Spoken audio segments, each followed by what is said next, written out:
All right, y'all. Welcome back to the dang old show. I'm Scott Horton. Oh, sorry. Apparently I had that AC/DC song playing way too low for you guys over in the chaos crowd. Pardon me. Anyway, that's the way it is. I'm Scott. This is Antiwar Radio. Our next guest on the show today is Jeremy Sapienza. He's senior editor at antiwar.com. Welcome back to the show, Jeremy. How you doing, man? Hey, Scott. Thanks for having me. Pretty good. Good. Well, I appreciate you joining us today, especially on the short notice here. I was wondering, what is gay rights anyway? Is that different than just regular rights? Well, it depends on who you're talking to. Gay rights can be anything from just equal, the same rights that everybody else has, or special rights to do things that straight people can't. I guess it depends on who you ask. Christians will tell you that second thing probably, and and gays will say the first thing.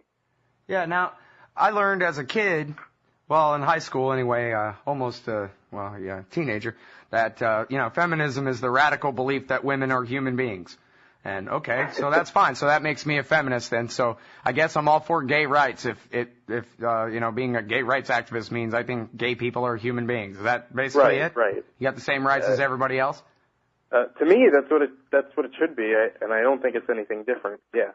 However, there's something new now. Well, it's not new, but there's another right that they've added on top of this, and that seems to be the right to kill people for the empire. Don't ask, don't tell. Now this, the Democrats tried to repeal it yesterday in the Senate and failed, right? They did. Despite Lady Gaga's moving yet mealy-mouthed video. You must be gay. You're the first person who ever said that lady's name on my show. Well, I hope I'm the last. Me too. I still don't know a single song by her, and we're going to keep it that way. All right. But, don't ask, don't tell. That was the Bill Clinton compromise, right? There used to be a rule, if you're gay, that's it. You're out of the military, forget about it. And then Clinton made the compromise, right? Right. They used to, the way the story is, they used to, use all resources that they had to root out anybody that they suspected was gay. They would launch investigations, and Clinton said, look, let's just knock it off. I'm not going to say that you have to have openly gay people in the military, but we're just going to say that they can't be openly gay, and you can't waste resources trying to root them out. And that was the end of it. Although, they really did continue to root them out and spend resources on investigations and stuff. But yeah, that was the compromise, at least, officially. Mm-hmm. Well, pardon me. We've heard lots of stories about, say, for example, Arabic translators, right? There was that guy he was one of the best, language people that they had, and they got rid of him, and that kind of led to all of his protests. Right. Well, it seems stupid to me if you say you're fighting a civilizational war on terrorism against very dangerous enemies who speak Arabic, and you are firing people because they're gay, even though they're really the only ones who even speak the language of the people who you're trying to go after, the people who you're listening in on. It's bonkers. Well, and, maybe I assume too much here, and you can set me straight, but it would seem to me like most gay people in America would not be conservatives.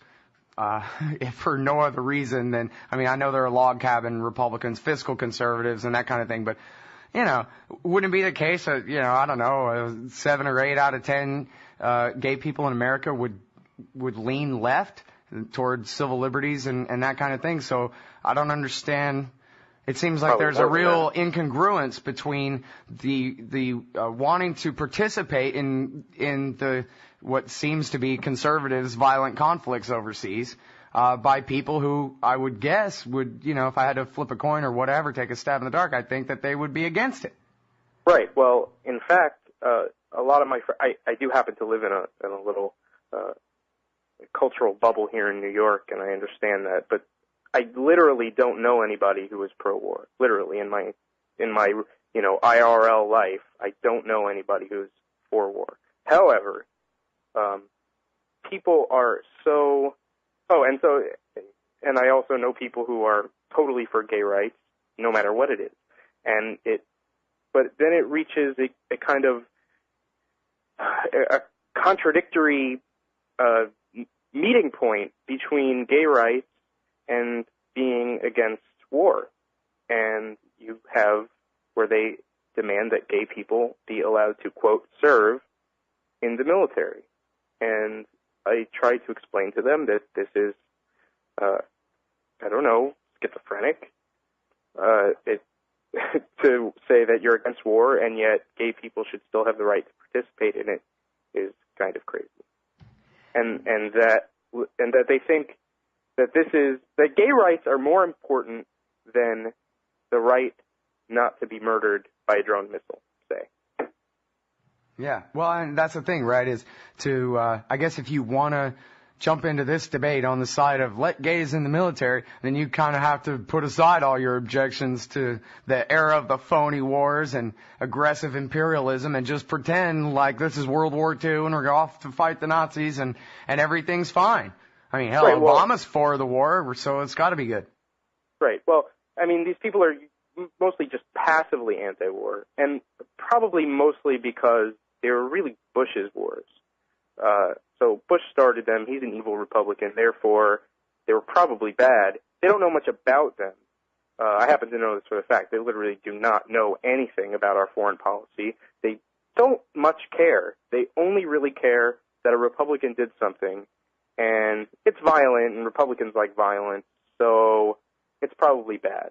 So they just take that position as an axiom, and they go from there. So it doesn't matter that Obama's taken over and escalated these same wars. It just matters that the Republicans started them, so they're pretty sure they don't like it. They don't think much about it, though, in general. What they do think about are things that affect them, their creature comforts, and things that hurt their little feelings. One of those things is how gays are treated by the government in this country. And I'm not going to say that they're wrong all the time. They're they're probably usually not. And on the marriage thing, I don't care one way or the other. But it seems that if we're going to have a way to get out of taxes for straight people, that gay people should be able to do the same thing. But don't feel too strongly about it.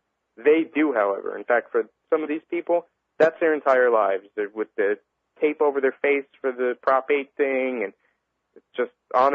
And whenever something happens that even has to do tangentially with gay rights, they're all over it. Facebook page lights up. Yeah, so, that always surprises me, I guess. It shouldn't surprise me. Everybody, like you say, they're interested in their own interests. But, like in 2004, it seemed like, God, there could not have been a worse time for the organized gay activist community to say, this is the year of gay rights. Like, really? Aren't you sure don't you think for a minute that maybe this is the year to not provoke every single right-wing Christian to come out and vote to re-elect George Bush? Couldn't we do without energizing the religious right just once? Couldn't we make this not about your particular interest just once in the interest of trying to prevent our civilization from committing mass suicide here? But no, 2004 is the year of the gays. Yeah, no, the answer is no, they can't. Everything is about them. Everything, the most important thing in the world is how what they do sexually relates to the world. And, oh man, we got music already? We got music already, but we're going to take a short break, and then we're going to come back, talk some more with Jeremy Sapienza, senior editor of antiwar.com, about gays in the military. Don't ask, don't tell. Or go ahead. Why you want to go murder people anyway? Tell. Seriously. All right. Hang tight, Jeremy. We'll be right back, y'all.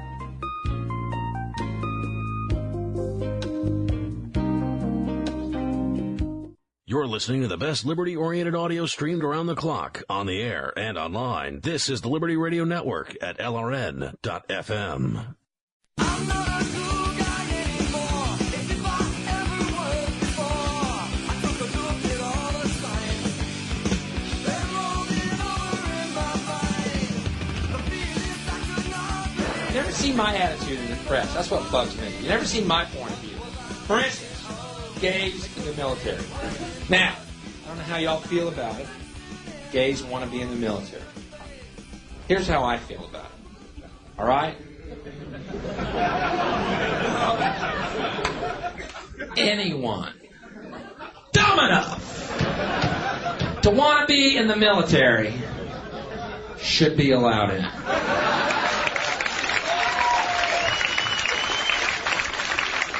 End of fucking story.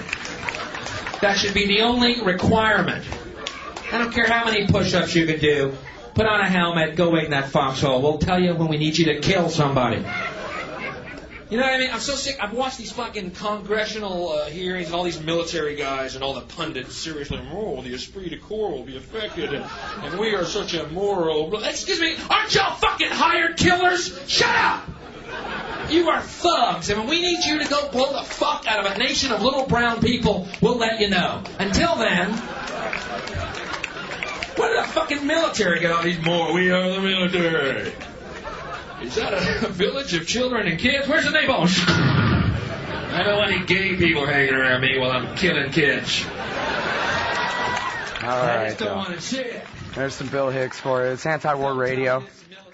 I'm Scott Horton. I got Jeremy Sapienza on the line. He's senior editor at antiwar.com. What do you think of that? That's pretty good. You heard that before? No, I haven't. I like the part where he said the criteria should be if you want to be in the military, you're disqualified. Yeah. Well, I'll have to send you some links to some Bill Hicks stuff, Jeremy. Remind me. I will. Yeah, that's him at damn near his best right there. And, so I don't know. Yeah, the whole incongruence, it seems like, and, what the hell do I know? I guess some gay guys are really butch and mean kind of guys, but tend to think of, like, feminine qualities of gay men, and it doesn't seem very militaristic on its face, the idea of being gay, But I guess maybe those things don't have anything to do with each other, and I'm just speaking from ignorance here, Yeah, you're talking like a Texan. Well, I mean, that kind of, I guess the point I was trying to make before is like, they, like, speaking of Texans, they, like, all the Americans that the urban gay hates in the so-called flyover, they also don't think about their fellow human beings in the rest of the world. All that matters is how gay characters are represented on sitcoms, or not necessarily what their government is doing in their names in other countries around the world. Horrendous things that don't have any purpose. Yeah, and kill gay and straight people too. We've covered at antiwar.com in the past, not just the bombs going off, but the severe oppression of gays in Iraq now, for example, compared to how it was before, right? Oh yeah. They're. I mean, everybody's suffering over there because of lots of blowback from all kinds of things having to do with our invasion, and it's way worse for gays over there. Yeah, I mean, we blow them up and tell them this is democracy, and part of our democracy is, we're accepting of gay people and stuff, so that's what we're going to foist on you. And then what we get instead is McTodd All-Solder death squad saying, nuh-uh. Yeah. The gays are really loving that new freedom up in Solder City. Yeah, I'm sure. All right, well, so, I don't know, maybe I'm missing something. I really have never paid that much attention to the subject because I have that same sort of cynical point of view as you. Like, what do you mean you're right to go and cash a government paycheck murdering innocent people? Like, what right to be in the military? What right is that, Right, well, like I said, again, all that matters is what happens here and what I guess they can get over on right-wing Christians, which... in a way, I'd like to just play the other side of this. In a way, I would also have been okay if they had repealed the ADT, because then you'd have gays in the military, and they always say, oh, we wouldn't hurt morale. Well, hell yes, you would hurt morale, and that's why you should be in the military. Just to make all the other soldiers uncomfortable, huh? Just to make the soldiers uncomfortable and absolutely to destroy morale, because, come on, who are you kidding? Gays in the military, mixed units of gays and straights in the military, the United States military? You think you're just going to be, oh yeah, he's just my gay bro? Are you crazy? It will absolutely affect morale. It will destroy morale. I They gotta don't tell you, like Jeremy, gay I love people. you, man, in a perfectly hetero, bush beer, tall boy drinking kind of way, dude. That's hilarious. So anything else on this issue? I mean, I don't even know. We could switch to something more important if you got something else, but or if you don't. But I don't know what else to ask you about this. There's more. I guess that I would want to say about it is that I can't say enough about how selfish it is and how ignorant and how narrow-minded really it is that they just care about. I mean, there's just no argument that they can make that it makes sense that gay people should have the right to join the U.S. kill cult, that they could go around the world and murder people and send drones into Pakistani camps and evaporate children with missiles because straight people can do it. What the hell does that mean? What does gay rights mean anymore? What did it ever mean? It erases all the other human rights arguments that they could have possibly had. It completely negates them when they start talking about the right to be in the military. Yeah, well, that's a very important point. And although I want to emphasize, too, and you said this before, but there's nothing particularly selfish about gay people. I mean, this is the exact same mindset as the rest of America. No, of course. Well, my point is that they are the same as the people that they hate in Middle America. They are the same. They have the same selfish, narrow attitude. They don't give a shit about anybody in the rest of the world. They assume that their government is doing good by them and in their name. And they want to serve their country. Of course, the country full of people that they mostly hate, but this what would you even call it? This kind of schizophrenic understanding of their country doesn't receive any critical attention from them. I love my country. I hate most of the people in it, but I love my country and I want to serve it. And yeah, it's you know sort of what like happens when you're in the military? Do you know what you're asked to do? Do you care? No. All that you care about is that you get a chance to do it just like straight people do. And to me, that's selfish, juvenile, bratty, illegitimate, unintelligent point of view and way to see the world. Well, and the other thing, too, is here we're talking about people who throughout history have been terribly oppressed. It's like a black guy becoming a cop. Like, what are you doing, man? You, of all people, ought to be able to see through this. Right. Well, and I mean, unlike a black guy becoming a cop, you can be a good cop if you choose to. You can't choose to be a good soldier, except for Bradley Manning, and then you end up in jail. Well, yeah, and that's a really important point too. Is that anyone could argue that you got some kind of need for a domestic security force of one kind or another here, but for a world empire, not so much. Yeah. Well, I sure appreciate your perspective on this. I wish they'd interview you on TV or something and get in a big fight. Are there any organized gay groups that fight about Don't Ask, Don't Tell from more your point of view? Do you know? No, man. No. It's just a given. It's just a gays have the right to serve in the military.